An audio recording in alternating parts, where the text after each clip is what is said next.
नमस्कार, VCN news के हिंदी समाचारों में आपका स्वागत है। अमरावती महानगर पालिका के चुनाव साल 2017 के फरवरी में संपन्न हुए थे। इसके बाद शहर के सभी प्रभागों में से पार्षद चुने गए। अमरावती महानगर पालिका की पहली आम सभा 9 मार्च 2017 में महत्वपूर्ण निर्णय के साथ संपन्न हुई थी। साल 2017 में स्थायी समिति सभापति के पद पर भाजपा के तुषार भारतीय का चयन किया गया था। एक साल का अपना कार्यकाल पूरा करने के बाद 9 मार्च 2018 को मनपा में स्थायी समिति सभापति चुनाव की तिथि निश्चित की गई थी।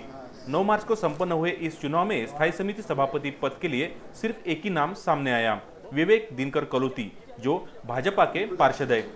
इस पद के लिए उन्हें सूचक रूप में पार्षद आशीष अतकरे, भाजपा बलदेव बजाज ने चुना और अनुमोदक के रूप में उन्हें पार्षद सोनाली करेसिया तथा पार्षद चंद्रकांत भोमरे ने समर्थन दिया।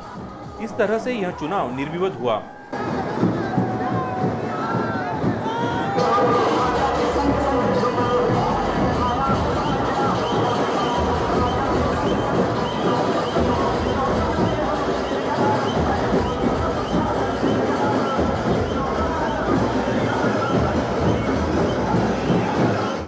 बुधवार जवाहर गेट प्रभाग के पार्षद विवेक दिनकर कलोती को निर्विवाद स्थायी समिति पद पर चुना गया। स्थायी समिति सभापति पद पर चुने जाने के बाद भाजपा कार्यकर्ताओं ने भव्य रैली निकालकर जल्लोष किया।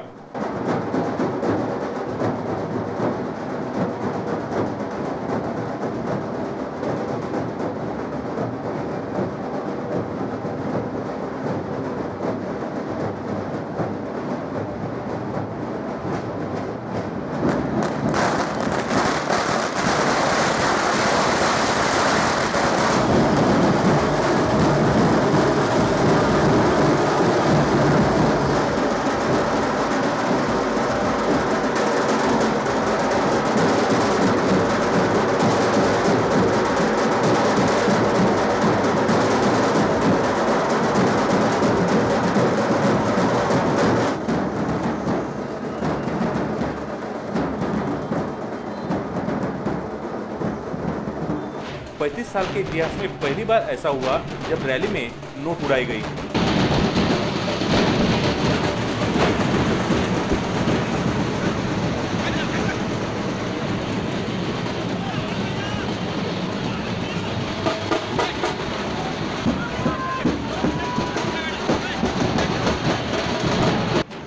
इस समय कार्यकर्ताओं में बड़ा उत्साह दिखाई दिया था। ये सबके लिए एक सीख है। सरासर गलत बात है। बच्चों के खेलने के जो नोट आते वो किसी ने लाया होगा, उसको खुशी हुई होंगी और उसने अपने हिसाब से, वो भारतीय जनता पार्टी का कोई कार्यकर्ता उसमें इन्वॉल्व नहीं था और जो कुछ भी हुआ वो एक आनंद रहता है। ऐसे इसमें किसी ने उड़ाया होंगे, वो असली नोट भारतीय जनता पार्टी और अमरावती शहर जिला इतने पैसे वाले थोड़ी हो गए हैं कि आज रास्ते पे नोटा उड़ाने का काम करें। ये सारा सर झूठ है। कोई तो भी गलत प्रचार इसका कर रहा है, आप उसकी शहानिशा करके। क्योंकि ऐसा वीडियो एक वायरल हुआ है जिसके अंदर आपके बीजेपी की रैली में जल्लोष मनाते हुए 10-10 के बंडल के नोट हाथों से उड़ाए जा रहे हैं। सारा सर झूठ है, गलत है।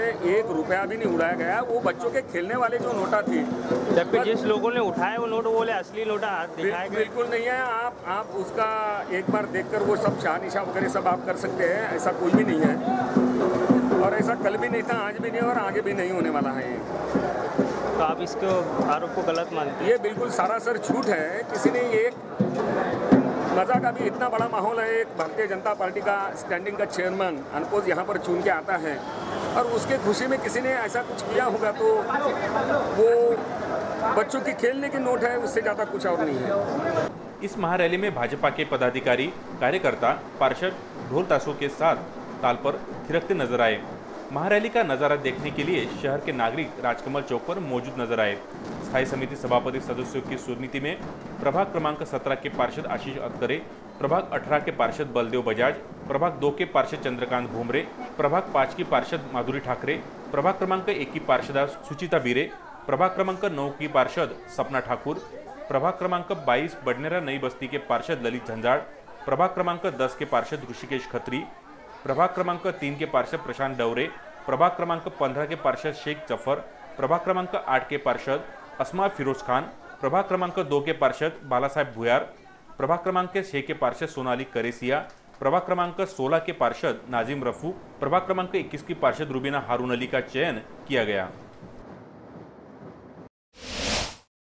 भीम आर्मी संगठन की ओर से जिलाधीश को ज्ञापन सौंपते हुए मांग की गई है कि शनिवार 10 मार्च को कैंप स्थित नवनिर्मित अदालत के इमारत का उद्घाटन राज्य के मुख्यमंत्री देवेंद्र फडणवीस के हाथों होने वाला है। इस अवसर पर पालक मंत्री पोटे पाटिल, डॉक्टर रंजीत पाटिल भी उपस्थित रहेंगे। इस संदर्भ में भीम आर्मी की ओर से सौंपे गए ज्ञापन में आरोप लगाया गया है कि मुख्यमंत्री देवेंद्र फडणवीस ने वर्ष 2006 में फौजदारी अपील क्रमांक 1592 के तहत जिला व सत्र न्यायाधीश नागपुर के कोर्ट में अपील दाखिल की थी। साथ ही नागपुर के न्याय दंडाधिकारी न्यायालय में फौजदारी मामले में अलग अलग मामले में आरोपी है, जबकि पालक मंत्री पोटे के खिलाफ भी सहायक दीवानी न्यायालय में मामले चल रहे हैं। ऐसे में सुप्रीम कोर्ट के न्यायाधीश के मौजूदगी में यदि इमारत का उद्घाटन मुख्यमंत्री के हाथों होता है तो प्रोटोकॉल का क्या महत्व, ऐसी चर्चा न्यायालय परिसर में चल रही है। और इस विषय पर भीम आर्मी की ओर से जिलाधीश को ज्ञापन सौंपते हुए किसी आरोपी के हाथों न्यायालय की इमारत का उद्घाटन रोककर निमंत्रक पर कार्रवाई करने की मांग की गई है। निवेदन सौंपने वालों में महाराष्ट्र प्रदेश सचिव मनीष साठे, शेख अकबर, राहुल नाईक आदि उपस्थित थे। अमरावती जिल्ह्यातील भव्य दिव्य इमारतीचा कोर्ट इमारतीचा जो भव्य दिव्य उद्घाटन सोहळा होत आहे, यात न्यायाधीश सोबत माननीय न्यायाधीश यांच्यासोबत आरोपी जे ज्यांच्यावर फौजदारी खटले व दिवाणी खटले जळलेले आहेत आणि आताही त्यांच्यावर जे हे चालू आहे सेशन कोर्टात जे कारवाई चालू आहे ते उद्या न्यायाधीश सोबत त्या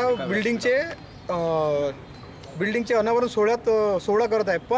परंतु न्यायाधीश सोबत कोणत्याही प्रकारचे आरोपी हे एका व्यासपीठावर बसता येत नाही, त्यामुळे आम्ही त्या कार्यक्रमाचा निषेध करत आहे।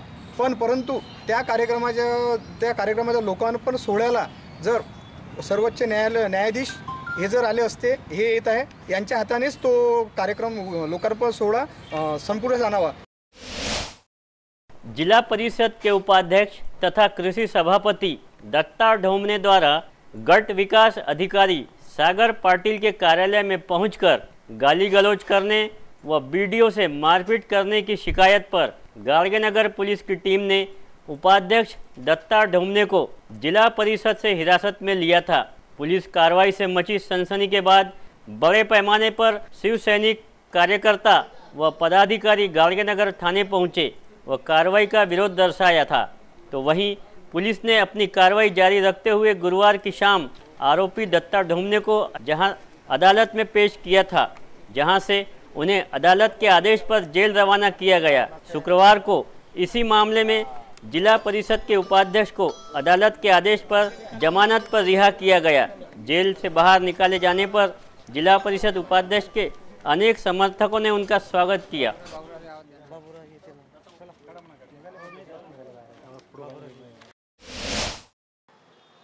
शनिवार को राज्य के मुख्यमंत्री देवेंद्र फडणवीस सहित अनेक वीआईपी अमरावती शहर में पधार रहे हैं।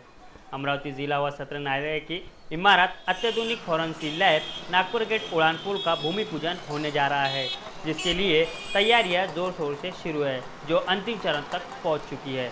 नागपुर गेट उड़ानपुर चित्रा चौक से पठान चौक तक उद्घाटन के अनेक फ्लैग्स लगाए गए हैं, मगर ताज्जुब की बात यह है कि इन सभी फ्लैग्स में अच्छे दिन के सरताज सबका साथ सबका विकास इस जुमले के जानक भारत के प्रधानमंत्री नरेंद्र मोदी का चित्र ही नहीं है।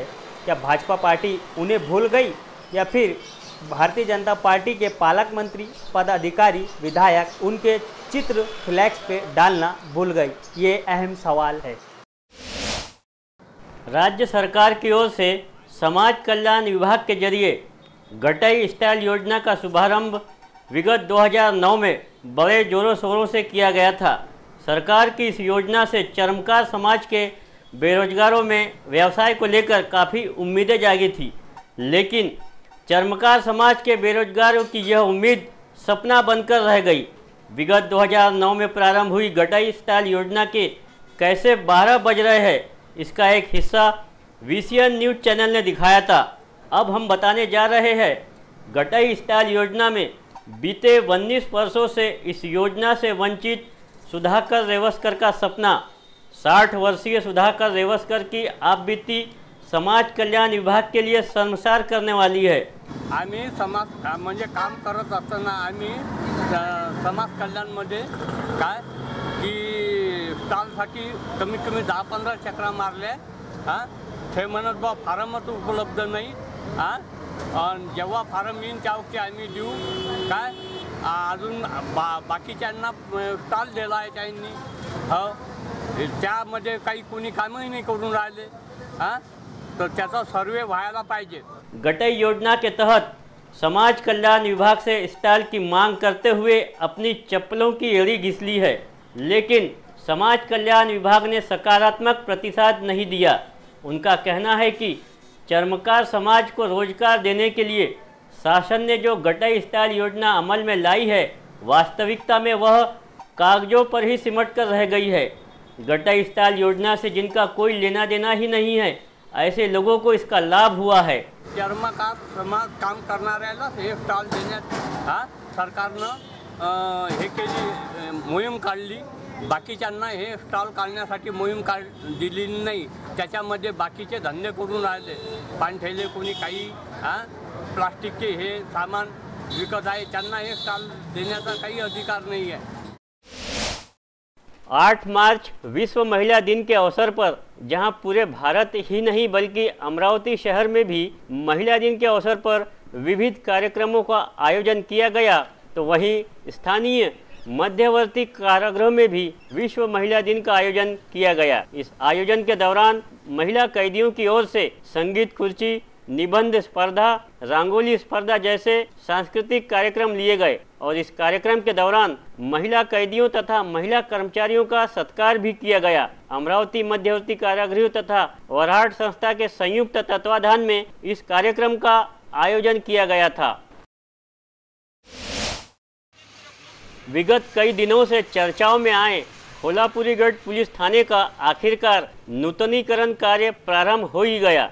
3 दिनों पूर्व ही खोलापुरीगढ़ थाने में रखे सभी दस्तावेज सहित फर्नीचर, कंप्यूटर व जरूरतमंद सामानों को पुलिस वाहन में भरकर बुधवार के जूनी कोतवाली परिसर में लाया गया। नए खोलापुरीगढ़ थाने की इमारत में लाने के बाद यहां थाना प्रारंभ किया गया है, तो वहीं दूसरी ओर खोलापुरीगढ़ थाने की जर्जर इमारत का नूतनीकरण प्रारंभ किया जा चुका है। 8 मार्च को जागतिक महिला दिवस अमरावती शहर में बड़ी धूमधाम से मनाया गया। अमरावती महानगर पालिका के महिला एवं बाल कल्याण विभाग द्वारा 9 मार्च को सांस्कृतिक भवन में जागतिक महिला दिन समारोह उत्साह के साथ संपन्न हुआ। इस कार्यक्रम में उल्लेखनीय कार्य करने वाली महिलाओं का सत्कार कर उन्हें ज्येष्ठ समाज सेविका सिंधुताई सपकाल के हाथों सम्मानित किया गया। ज्येष्ठ समाज सेविका सिंधुताई सपकाल ने महिलाओं को मार्गदर्शन करते हुए अपने संबोधन में कहा कि देश का दर्द झांकने के लिए स्त्री का जन्म हुआ है। साथ ही उन्होंने कहा कि अपने अंतर का शोध करे और कांटों से दोस्ती करे। तो दूसरी ओर उन्होंने कहा, आज देश की कर्तव्यदक्ष माता गुम होती जा रही है, ऐसा अफसोस भी उन्होंने जताया। कार्यक्रम में मनपा आयुक्त हेमंत पवार, महापौर संजय नरवणे, स्थायी समिति सभापति विवेक कलोती, उप महापौर संध्या टिकरे तथा मनपा के अधिकारी कर्मचारी समेत बड़ी संख्या में महिलाएं भी मौजूद थी।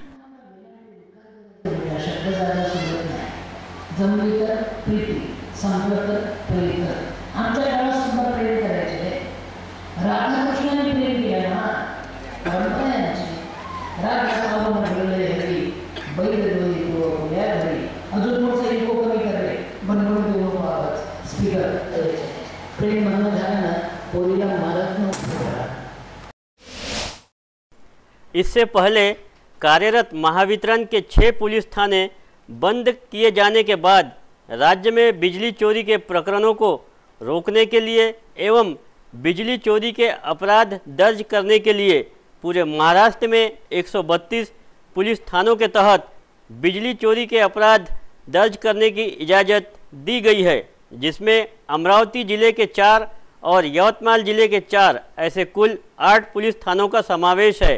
गृह विभाग के इस निर्णय से बिजली चोरों को जोरदार शॉक लगा है।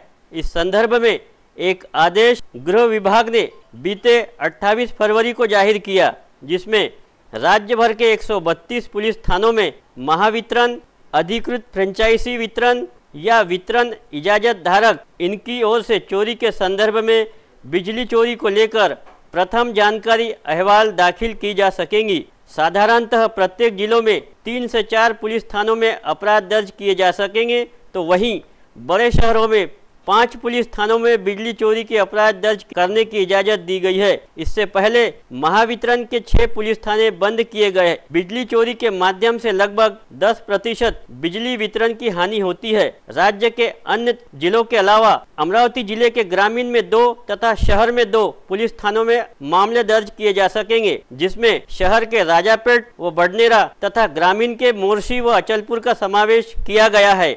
महावितरणतर्फे वीज चोरीवरती जी कारवाई करतो ती सोयीची होण्यासाठी अमरावती जिल्ह्यातील जिल्ह्यासाठी आता 4 पोलीस ठाणे नियुक्त करण्यात आले आहे। सुरुवातीला नागपूरला हे एकच सेंटर होतं आणि प्रत्येक वेळेला नागपूरला जावं लागायचं। आता जनतेच्या सोयीसाठी आणि आपल्या महावितरणच्या सोयीसाठी आपल्या महाराष्ट्र शासनाने 4 आपल्याला पोलीस ठाणे नियुक्त करून दिले आहेत। एक आहे अचलपूर, तिवसा, अमरावती आणि बडनेरा। त्याच्यामुळे पूर्ण जिल्ह्यातील लोक तिथपर्यंत पोहोचायला आणि महावितरणला सुद्धा याच्यात सुविधा होणार आहे आणि वीज चोरीवरती एक प्रकारचे अंकुश ठेवण्याचं चांगलं काम त्या प्रकारात होणार आहे। शिवसेना उपशहर प्रमुख अमोल निस्ताने ने शुक्रवार को अखबार की कटिंग काटकर अपने कपड़ों पर चिपकाकर जिलाधिकारी कार्यालय पहुंचकर जिलाधिकारी अभिजीत बांगर को बजट के विरोध में सरकार का अभिनंदन करते हुए ज्ञापन सौंपा। राज्य का शुक्रवार को बजट पेश किया गया। इसमें धनगर मोर्चा, मराठा मोर्चा, किसान कर्ज माफी, गारपीट ग्रस्त, रोजगार निर्मिती, महिला आरक्षण, शैक्षणिक प्रगति, इसमें विशेष तरतूद न करने से नाराज अमोल निस्ताने ने अखबार के छपी बजट की कटिंग अपने कपड़ों पर चिपकाकर नाराजगी व्यक्त करते हुए मुख्यमंत्री का अभिनंदन किया। इस अवसर पर अमोल निस्ताने, मोहन क्षीरसागर, संजय देशमुख, राजेश बागडे समेत अनेक शिवसेना कार्यकर्ता मौजूद थे। देशाचा आर्थिक पुरवणी हा विषय झाला। सर्व आज मीडियातून आलं हे सरकारला 4 वर्ष मी मतदान केलं आणि त्या मतदानातून मला काय मिळालं यासाठी माननीय मुख्यमंत्र्याला ते पत्र त्यांनी द्यावं। सर्व गोष्टीत अपयशी हे सरकार आहे, ते सर्व निवेदनात आपण नमूद केलेलं आहे। आणि आता आज राज्याचं बजेट आहे, बरोबर आहे। आज राज्याचं बजेट असताना कालच देशाचा सर्व आर्थिक विषय झालेला, पुरवणी वाचल्या गेली कबा देश म्हणजे आर्थिक बजेट घसरलेलं आहे आणि आज राज्याचं बजेट आहे। तर आता खोटे आश्वासनं देऊन या सरकारने परत 1 वर्षांनी भूलथापा देऊ नये, एवढंच माझी विनंती। खबरों में आज के लिए बस इतना ही। फिर मिलेंगे कुछ नई तरोताजा खबरों के साथ। तब तक के लिए देखते रहिए VCN न्यूज़। नमस्कार।